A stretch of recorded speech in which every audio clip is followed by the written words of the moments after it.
He had always been unpleasant to look at, but he had never been cruel. He lived a mundane life as a typical office worker, doing his best despite his unattractive appearance. Shy Drew wasn't flashy or popular, but he treated others with decency and lived within his means. That life ended the moment a woman on a crowded train falsely accused him of groping her. Society judged him instantly. No one looked past his face to hear his side, and he soon found himself dragged into a legal battle. Hoping to put it behind him, he accepted a small penalty by pleading guilty, only to lose his job and his reputation. His label as a criminal stuck. Years passed, and eventually, the woman who ruined his life was exposed for setting up multiple men. She didn't do it for profit, just for twisted amusement, targeting those she found unattractive. Though the truth surfaced, Shy Drew had already lost everything. The incident left him broken, and he sank into isolation. He burned through what little money he had left, and even his parents' financial support dried up. With no hope in sight, he became a recluse. One day, while scrolling through the news, he came across a report about strange disappearances in his area. He half-jokingly wished he'd vanished too. Scanning the comment section, he found a bizarre post from someone claiming to have visited another world, but returned to Earth after allocating their stats incorrectly and sacrificing half their lifespan. Desperate, Shy Drew followed the odd directions in the comment, thinking it was nonsense but too hopeless to care. As the clock struck 2, and he stood with arms raised, his laptop flickered, displaying an unusual prompt: "Do you wish to start a new life?" Thinking it was some sort of prank, he clicked next. The next screen revealed that he would begin a new life at 16 years old, and allowed him to customize his stats, including appearance. Tired of being ugly, he slid the appearance score into the negatives, down to -255, unlocking a massive pool of bonus stat points. He then discovered a disturbing feature: the worse he made his character's life, the more stat points he gained. He began stacking penalties, reducing his income by 10,000%, losing 10% of his HP upon contact with any girl, and finally, adding a fatal condition: if he ever lost his virginity, he would instantly die. That last sacrifice netted him an astronomical reward, 100 trillion stat points. Just as he was about to assign them, the timer on the screen hit 0. His consciousness was yanked away. When he woke up in the new world, he found himself even more grotesque than before, and with a body weight that dwarfed the average American. Just then, a few more people enter the room, and Shy Drew awkwardly looks away upon noticing the two girls in nothing but their undergarments. One of the guys, confident and attractive, takes off his shirt and gives it to the girl trembling from the cold. Trying to act respectfully, Shy Drew follows suit and offers his own shirt to the other girl. However, she immediately rejects it, calling him an ugly fat loser and refusing to wear something he's touched. The charming guy introduces himself as Seiji. The blonde, petite girl keeps her name to herself, while the other girl tells them her name is Seika. They all mention they're 16 years old, but the girls are skeptical that Shy Drew is the same age. Seiji then steps up and confirms that all of them seem to have arrived in this world using the same method. While the others talk, Shy Drew starts searching through the room. He's not interested in making friends. He opens a drawer and discovers a gold coin, but the coin vanishes as soon as he touches it. He figures it must be because of the condition he selected about reducing his starting funds. Still, he brushes it off. Shortly after, Seiji enters the room and suggests they all gather supplies together. They come across some weapons, clothes, and a few more coins. Shy Drew doubts the clothes will fit him, but to his surprise, they magically adjust to the wearer's body size. Later, the girls start discussing how to split the coins. They count 7 coins but notice there are 8 people present. Suspicion falls on Shy Drew, and he quickly realizes that the missing coin must have been the one that disappeared earlier. Instead of defending himself, he says they can keep all the coins. Seiji objects, saying it's not fair, but Seika insists that since Shy Drew didn't help in finding them, he doesn't deserve any. Shy Drew already finds her annoying but keeps calm and turns his attention to Seiji, asking if he can trade the coins for an axe. Seika immediately protests, and even Seiji says he can't make such decisions on his own. He admits that in his past life, he had selfish tendencies and poor communication skills but wants to change in this one. He also hints that Shy Drew has his own issues to work through and encourages him to start improving. Eventually, they agree to split the weapons using rock, paper, scissors. Shy Drew loses every round and ends up with just a wooden club.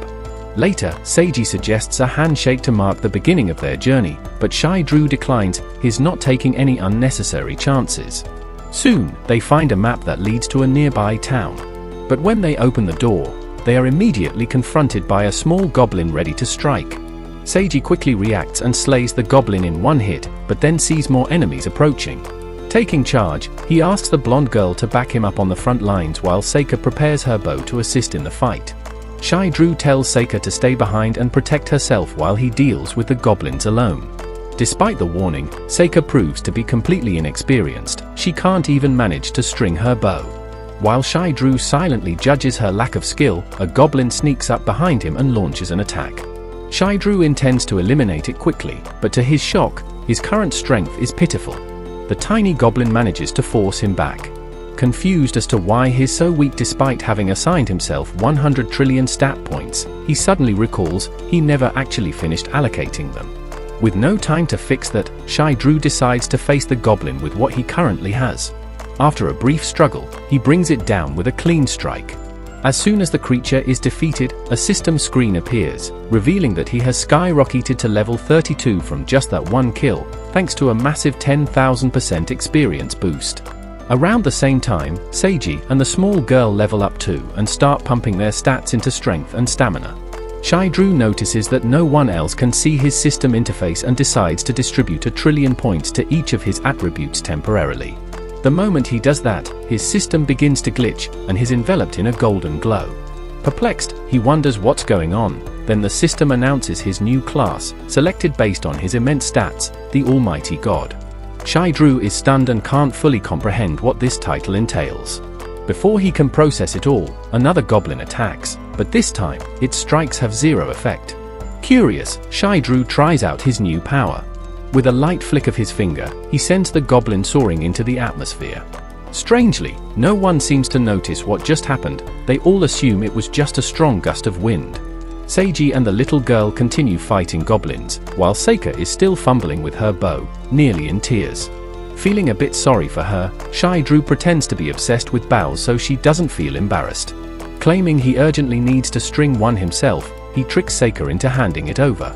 With his absurdly high dexterity, he strings the bow in an instant. Impressed, Seika asks him to shoot an arrow as a thank you. Shai-Dru agrees and chooses one of his newly unlocked skills, Thunder Arrow. He fires it, but it doesn't hit any goblins directly. Instead, it shoots into the sky. Confused about his aim, he watches as a massive magic circle appears overhead.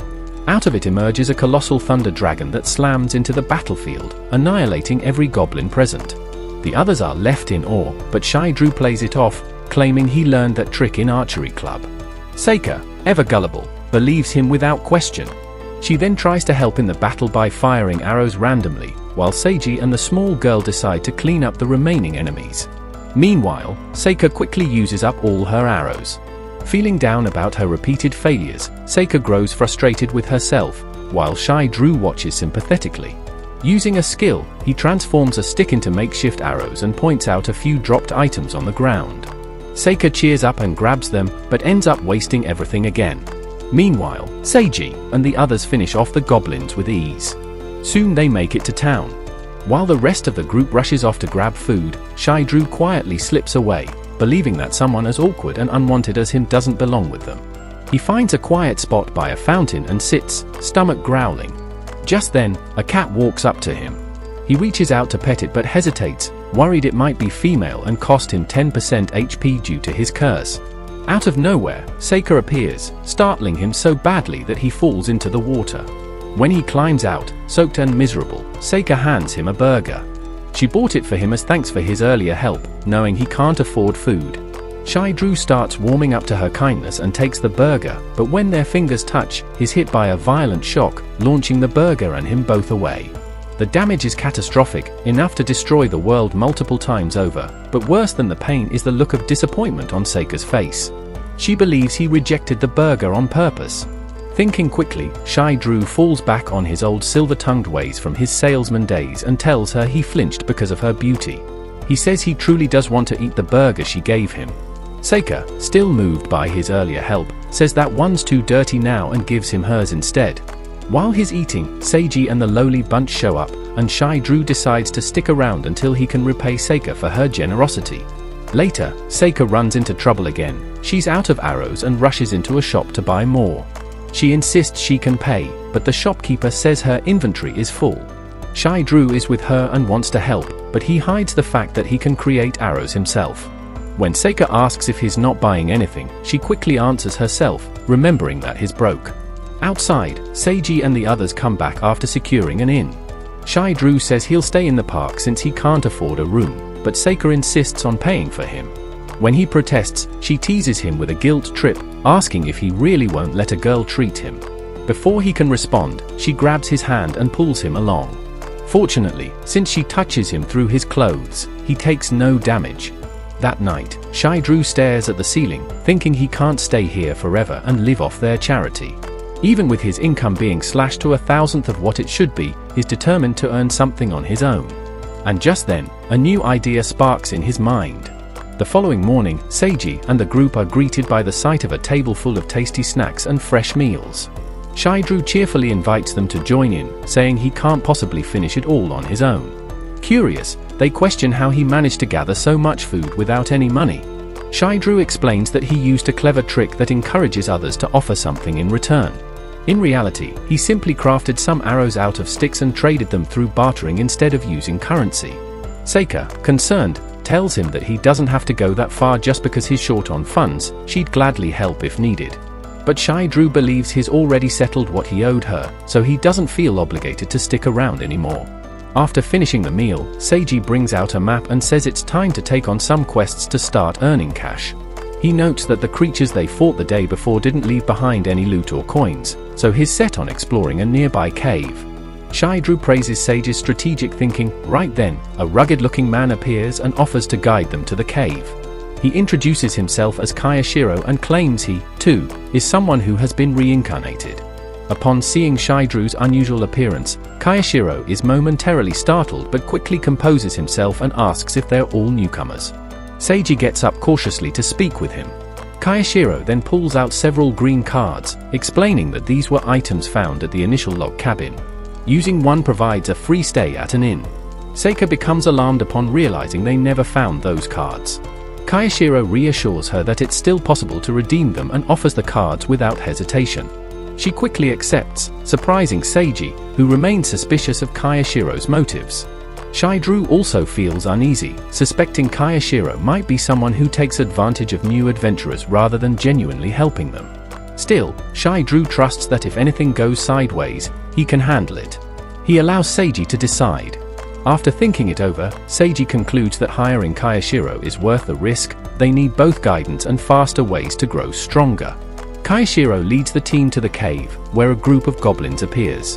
Seika immediately starts shooting arrows, but none find their mark. Disappointed, Shai-Dru watches as Kayashiro gives her a strange piece of advice. Imagine each arrow is worth 1,000,000 yen. Although she's usually proud of her wealth, visualizing the high value makes her take the shots more seriously.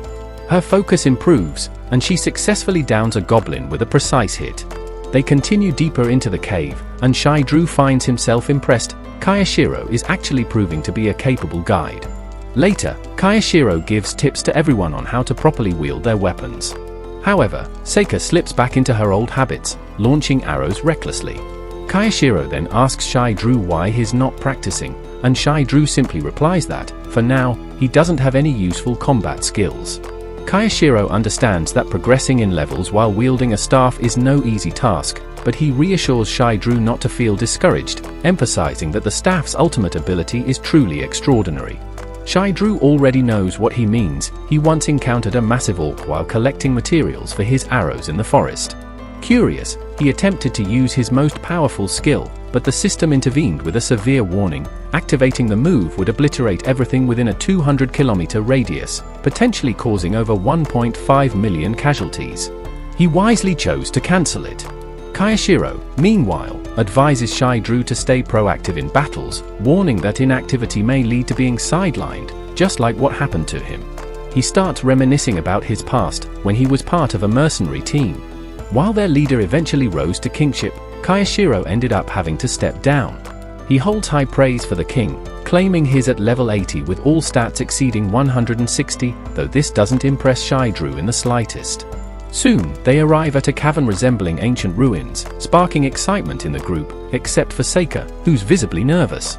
But upon entering, curiosity takes over as she examines the limestone formations, only to pout when Kayashiro warns her to steer clear due to potential danger. Shidru starts questioning if Seika is truly just a child, and Seiji brings it up more tactfully. Seiji reveals he was 30 years old in his original world. In response, Seika admits she's actually 17 and studying for her college entrance exams. As Seiji shifts the conversation to academics, Shidru realizes Seika is at least quite intelligent when it comes to studies.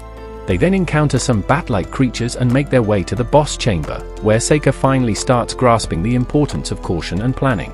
Kayashiro stops her from barging in, warning her she'll be instantly killed if she keeps acting so recklessly. She listens and steps back. Seiji suggests they wrap things up for the day and expresses gratitude to Kayashiro, who responds by saying Seiji is suited to be a leader. Before they head back, though, Kayashiro has one more thing in store for the newcomers, a surprise event. He leads the group to a special meeting room, a secure zone crafted by another summoned individual, where monsters and magic can't intrude. Inside, snacks and drinks are laid out for celebration. But Shidru quickly becomes suspicious. His poison detection ability reveals that the rims of the drink cans are laced with a sedative. Seiji refuses the drinks out of caution, but when Kayashiro appears genuinely hurt by the distrust, Seiji apologizes and agrees to join in the celebration. Shidru is quietly disappointed by Seiji's kindness. As everyone begins indulging in food and refreshments, Shidru initiates small talk to keep the mood light while secretly preparing to cast antidote spells. He casually asks about their lives before arriving here, and the atmosphere immediately turns heavy. It dawns on him that nearly everyone, including himself, was escaping something in their past. Then, breaking the silence, Seiji chooses to share a bit of his own history. He confesses that he dropped out of school after losing interest and went on to establish a startup called Success Life.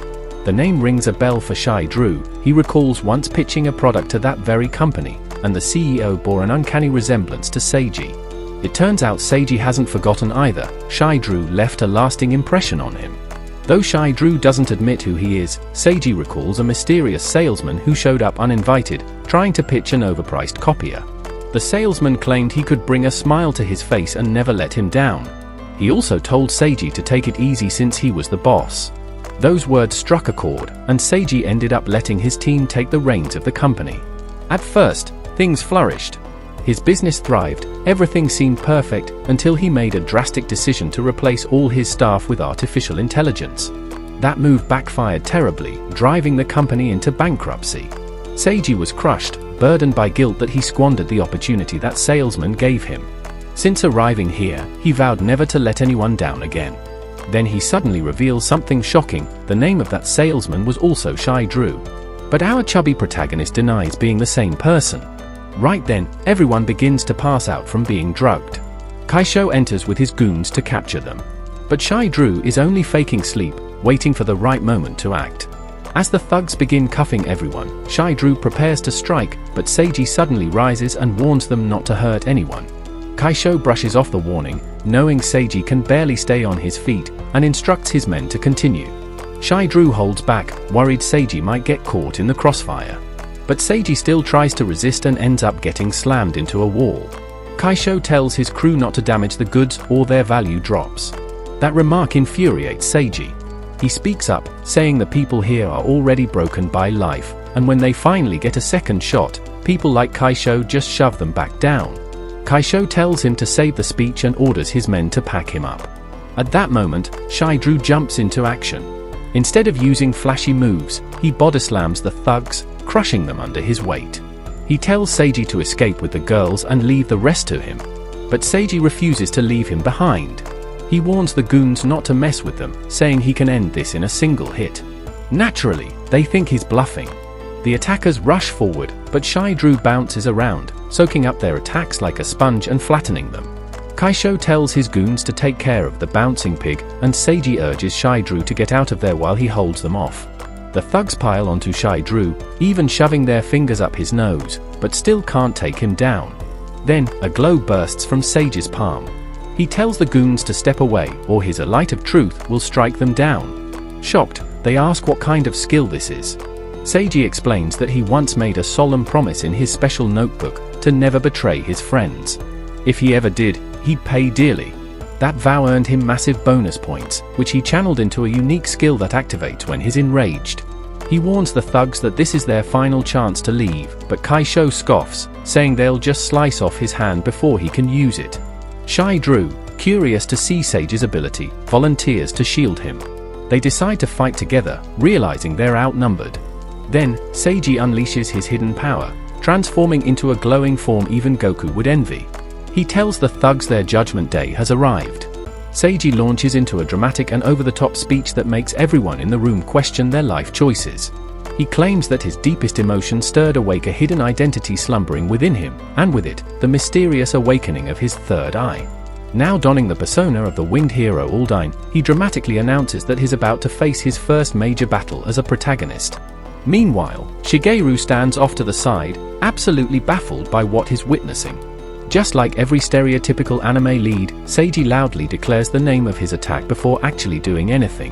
But Kiyoshiro and his gang of hired thugs just stare, confused. They have no idea what Seiji is talking about or what any of his attacks actually do. Then, out of nowhere, Seiji halts mid-punch. Everyone freezes, unsure of what just happened or what he's thinking. Kiyoshiro straight up asks what his deal is, and Seiji responds in the most self-righteous way possible. Justice should be served by the law, not through personal revenge. Even though he has the power to end it all right now, he restrains himself. He tells Kiyoshiro that he's offering a chance at redemption, surrender and answer for his crimes properly. It's not the brightest plan. Even the most clueless person in the room realizes how dumb this is. Predictably, Kiyoshiro fakes surrender, and when Seiji lowers his guard, he lashes out. Luckily, Shigeru jumps in at the last second, using his incredible pig-like reflexes, only to get smacked around for interfering. But Shigeru doesn't care, he literally starts picking his nose mid-fight. Then, with no one watching, he flicks his booger so hard that it crashes through a wall. Everyone turns in shock, and Shigeru blames it on Seiji. Terrified by the supposed strength of Seiji's power, Kiyoshiro and his gang decide to give up for real this time. Kiyoshiro breaks down and begs for mercy, promising they'll never hurt anyone again and will turn themselves in. Then Shigeru jumps back into the weirdness, lines them all up, and tells Seiji, still in Aldine mode, to strike them with his whip of love, so they can understand the pain they've caused others. But before it happens, Aldine turns back into Seiji, his rage cooling off. Seiji refuses to use the whip in anger. He wants each strike to come from empathy, not vengeance. He explains that love is about sharing in others' pain, not inflicting more of it. Then, in a strange display of affection-fueled justice, he gently slaps each gang member across the face. After the whole bizarre ordeal, Seiji carries the unconscious girls to their beds, handling everything himself since Shigeru says he's not allowed to touch women. Exhausted from the effort, Seiji collapses from overexertion. Of course, the peace doesn't last. The reformed mercenaries immediately revert to their old habits and start plotting another robbery. Seeing Shigeru as a useful human shield, Kiyoshiro invites him to join their crew, even promising access to some beautiful company if he agrees. But Shigeru isn't tempted. With everyone else out of commission, he finally has a chance to go all in, and he's ready. After breaking free from his restraints, Shigeru first gently drapes a blanket over Seiji, striking a heroic pose. But the mercenaries aren't impressed, questioning how someone who looks like a classic anime side character could possibly be a good guy. Regardless, Shigeru completely wipes the floor with them, though it seems the animators skipped animating the entire fight scene, likely to save the budget, cutting straight to the aftermath where the group is now loaded with cash for handing the mercenaries over. Seiji, feeling responsible for the recent chaos, suggests giving a cut of the reward to the girls, even though they spent most of the ordeal sleeping. He insists it's only fair, considering he risked everyone's safety by trusting someone he shouldn't have. The girls, however, reassure him not to beat himself up. They say he was actually really cool while acting under his alternate identity. When they ask if Shigeru had been conscious during the battle, Seiji jumps in to answer, saying Shigeru shielded him with his body during the chaos. Because Shigeru went so far to help despite being kind of useless normally, Seiji thinks he deserves part of the payout. But Shigeru immediately turns it down, saying if he takes anything, the money would feel worthless. Shigeru then uses this moment to exit the group. He says he'll be heading out after settling his debt with Seika. To do so, he requests Seiji to let Seika hold onto his portion of the money, giving some lame excuse that no one bothers questioning. Seika happily agrees and even offers to carry everyone's share, promising she'll manage it wisely, though realistically, she's likely to spend it all on shopping and other stuff. In the end, only Shigeru gives his portion to her. Overjoyed, Seika drags him off to a burger joint and treats him to a meal using his own cash. With his debt finally cleared, Shigeru plans to quietly slip away from the party after lunch. While munching on burgers, Seika becomes curious about his status screen. Shigeru plays it off, saying his stats are nothing special. Seika thinks it's a waste he didn't know earlier, and tells him that back when she first arrived in this world, she learned that lowering your appearance stat gives you extra points to boost your other abilities. Apparently, she sacrificed 16 full points from her looks to raise her other stats, leaving Shigeru wondering just how stunning she would have been without that trade-off. Noticing how Shigeru is closely watching her face, Seika bluntly asks if he thinks she's pretty. When he admits he does, she confesses that she actually scribbled a note asking to be beautiful before arriving here, which caused her appearance stat to override the deduction. Shigeru is stunned and immediately filled with regret. Just then, Seika notices a stray cat and gets excited but hesitates to go to it, explaining she's never tried before since she couldn't walk in her past life. As she stumbles, Shigeru instinctively leaps in front of her, once again playing the role of the unexpected hero. To his dismay, she doesn't trip or fall, she just looks at him and questions what he's up to. Flustered, he quickly claims he's working out to burn off extra calories. But both the audience and Seika know it's a weak excuse. She chooses to ignore him and continues petting the nearby cat. Meanwhile, Shigeru excuses himself, saying he needs to use the restroom. Inside, he's left alone with his thoughts, and his emotions begin to swell. He recalls her earlier words and expressions, especially when she praised her own appearance but avoided touching her face, instead placing her hands forward. Then came the moment she stood up and said she could walk. His mind connects the dots. Either she had a disability in her past life or she had difficulty socializing. Whatever the case, he finds it painful to think about and believes she deserved better in her previous life. While he sits there for quite a while, lost in reflection, she begins to worry. She knocks on the door, asking if he's feeling ill and offers to get him some medicine. Her thoughtfulness only deepens his emotional response. He wonders why someone so gentle had to endure such hardship. Then it hits him, he holds divine abilities, absolute powers. He remembers that he's essentially a god himself. With this in mind, he promises to give her the kind of life she was once denied. He wipes his tears, regains his composure, and heads out to join her. When they meet, she informs him that the others are waiting. But he lingers for a while longer, staying close to her. Soon after, they regroup with the rest of their companions. Seiji explains that since they're becoming a party, every member must take responsibility. Although Shigeru isn't particularly excited about the idea, he doesn't object to being part of a team and waits to see what unfolds. Seiji announces he'll be the hero. He then designates Seika as the mage, and suggests Shigeru should be their epic fighter. Shigeru doesn't really want a role at all. He turns to Seika and asks if she wants the epic fighter position, but she declines. She wants to be the hero too, the same title Seiji has already claimed. He refuses to relinquish it, so Shigeru proposes that she take the epic fighter role instead. She insists on being the hero, but the group eventually moves on without settling it. Outfitted in their assigned gear, Shigeru observes how well prepared Seiji is. He's dressed perfectly for the hero role, with everything tailored and styled appropriately. Seika may not have hero clothing, but she still stylized herself with flair, mixing her mage outfit with decorative hero-like touches. Now their group consists of a hunter, a hero, a mage, and an epic fighter. Seiji then outlines their upcoming mission. They'll be heading to the Principality of Valeria. But he includes a strict rule: no one can spend more than 3 rira on snacks. This disappoints Seika, who loves her treats. After the meeting ends, she approaches the only other girl in their group and initiates a conversation. It's the first time she's made such a gesture, and Shigeru is quietly happy to see her trying to open up to someone. Seika invites the girl to try skipping rope with her. The girl agrees and goes off to change. While she's gone, Shigeru reflects on what led her to pick a skipping rope in the first place. Earlier, when they were out shopping for gear, she didn't like any of the usual weapons. But the moment she saw the skipping rope, she instantly connected with it and decided to buy it. The vendor assumed she practiced martial arts and advised her to handle the rope carefully. Afterward, Shigeru had asked her if he could give it a try. They found a quiet place, and he began showing her how to use it. He jumped impressively high, catching her by surprise at how effortlessly he moved. He encouraged her to give it a shot. By the end of the session, she felt like she had mastered it.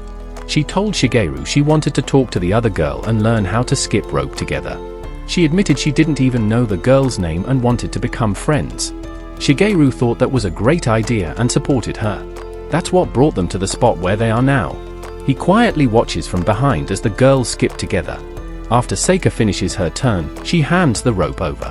While the other girl starts using it, Seika asks her name.